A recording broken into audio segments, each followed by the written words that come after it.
Good afternoon. Before we start, just a polite reminder to wait for the microphone before asking your question and state your name and who you work for.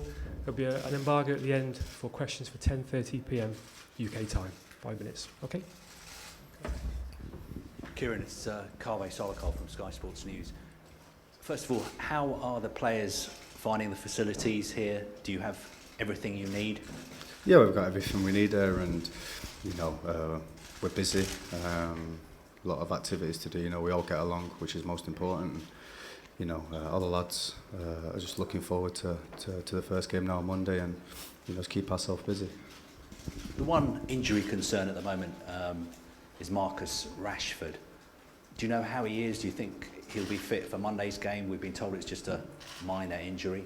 Like I said, I think he took to social media to say it was nothing serious. So, Marcus is doing well on the training field on his own, but Marcus hopefully will be ready for Monday.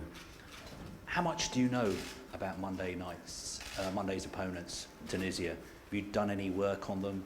Are you expecting them to be very defensive, to park the bus? Are you going to have to be very patient? Yeah, we have to be patient, and we know it's going to be a tough game, and we've analysed we've analysed them, and the strengths and the weaknesses, how we can exploit them, and it'll be a tough game, but the one that we're looking forward to. Some of their players have said that Harry Kane is going to be England's main danger man. A lot of people have been saying that Harry Kane is the one truly world-class player in this squad. Do you think that's being a bit unfair to you and the other players? Well, everybody knows what Harry Kane's all about. He's a goal scorer, a great professional, but if you look all around our team, we've got winners, we've got goals all around the pitch, and it's not just Harry. We've got a strong forward line, a lot of pace, youth, and I know all the boys are looking forward to getting on with it now. And finally, from me, the Premier League fixtures were announced today. Yeah. Did you and the other players have a chance to have a look at them, and what do you make of Spurs' fixtures? Yeah, we had a look at them this morning, and the first home game, I think it's at Wembley. It's exciting. Everybody knows the success that we had there last year, so to have the first game there against Fulham, I think it is. We're all looking forward to it, and obviously the new chapter in our new stadium. Kieran, Steve Scott from ITV News. Looking ahead to the game next week, Volgograd, the temperatures are likely to be quite a bit different to they are here, hotter obviously. Is that something you've discussed as a group? Has Gareth discussed with you? Obviously, it'll play a part, but we've got to be aware of that and just play our game and just do what we've been doing. And all the temperatures are different, but I don't think it'll affect our game. We've just got to go there and get the win. Correct me if I'm wrong, but I've noticed since you've been in Russia, you've stopped using social media, Twitter and Instagram. Is that a conscious decision? No, I've never been a social media person, but I just want to get my head down on the World Cup, and just look forward to Monday and the rest of the games. But like I said, I'll be using my social media over the tournament. We know that the main channels from the UK have been put on your TV sets in the hotel. Are you one of those guys, one of those footballers who watches every single game of football if they can? Yeah, I try and watch as many games as I can, to study the oppositions and stuff, and Tunisia, we watched them against Spain as well. So it's going to be a tough opposition on Monday, but one we're looking forward to. Can you give us an idea of some of the defenders you admired growing up, World Cup defenders? Obviously Gary Neville, same position. Local to me and Berry as well. Had a fantastic career. So I used to study him. His defensive work, he's an excellent defender, and also attacking as well. So he's the one that I used to always watch growing up. And what about players from overseas? Yeah, you've got Dani Alves, obviously. He's won nearly every trophy out there, and an attacking fullback. He has been all his career, and one that I admired and the one I look up to. Yeah. We know you've got a very close-knit family. Are they all coming out to see you? Do you ever have worries about them coming out? No, I had no worries at all. No, it's all been sorted out with England. They sorted all the packages out. So, yeah, I've got my brothers, my dad, and it's about 15 people, to be honest. So it's a lot of tickets I'm going to have to sort out. Natalie Perks, BBC News. So obviously your dad is crazy about England. He's got his big flag. So if they're coming out here, what's happening back home? Well, I've got my grandma who lives 3 doors down. I've got all the rest of my family live there, so I think they'll be going there to watch us But yeah, my dad's excited, you know, a proud moment for him and the rest of my family. Is it right that he cried when you played against France?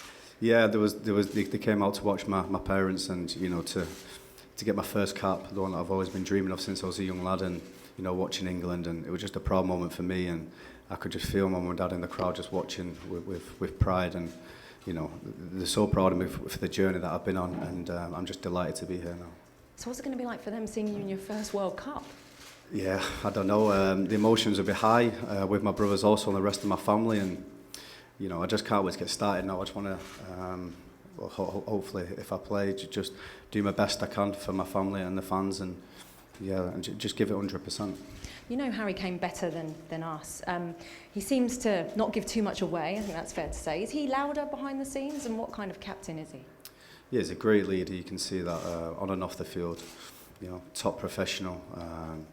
You know, even off the field, just one-to-ones, just speaking to him one-to-one is a great person. If you ever need help, he's there to help you out individually and as a group. And you know, there's no better person to lead us out into the World Cup. Eric was saying yesterday that there's quite a lot of competition amongst you as to who takes the free kicks. Who's winning on that front? Are you up there? You know, if I'm feeling confident, you know, I'd love to take it, but you know, we've got some quality set piece takers in this team, and it's just whoever's feeling confident at the right time to take the free kick. And just finally from me, goal celebrations. If you score one, what have you been working on? I'm not too sure. I might have to ask Delhi for some Fortnite celebrations, but no, I'm not too sure if I score what celebration, whatever comes to my head. You know, I'll just be just full of emotion if it did happen, and you'd have to wait and see. Because your base is a little more remote away from the city than some of the previous bases, there's been some ongoing concern that you might get a little bored. You're already saying that you haven't taken to social media because you're focused, but this area around you, do you feel there's enough to keep you entertained during a whole tournament? Yeah, of course. In our camp, there's so much to do. You can't be bored, and you know, we've got a great team spirit here. You know, everybody gets on with each other, as a laugh and a joke. And in our camp, there's so much to do. So I don't think the lads will get bored at all. Can you tell us what there is to do, because we can't actually get in there? Yeah, you know, we've got a basketball court in there.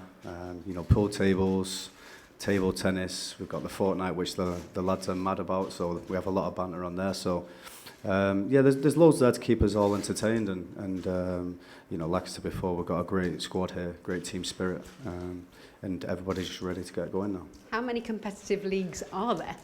There's a lot. And what's the current talking point? What's that, sorry? What's the current talking point in terms of competitive leagues? Is it the table tennis? Is it the basketball? I'd say it's more Fortnite, to be honest with you. You know, we've got a good squad on there. We've got about 9 players who play it, and you know, everybody's competitive on there, and it's exciting. We have a lot of banter. And in terms of arriving here, 2 training sessions now, how's the feeling in the camp building up to it? Is it a moment that the nerves are starting to kick in, that it starts to now feel real? Yeah, it's starting to feel real. You know, it's only a couple of days away now to the first game. You know, the mood's very good. You know, all the lads can't wait to get going now. Everyone's excited. And yeah, like I said, just ready to go on Monday and hopefully get the win and then kick on through the tournament. And where are you all watching the game tonight? Not too sure yet. We've got big screens in the camp, so you know, most of the boys will get together to watch the game, and you know, as soon as that first whistle goes, you know, it will start feeling real for everyone. Any more questions for the live section? Okay, this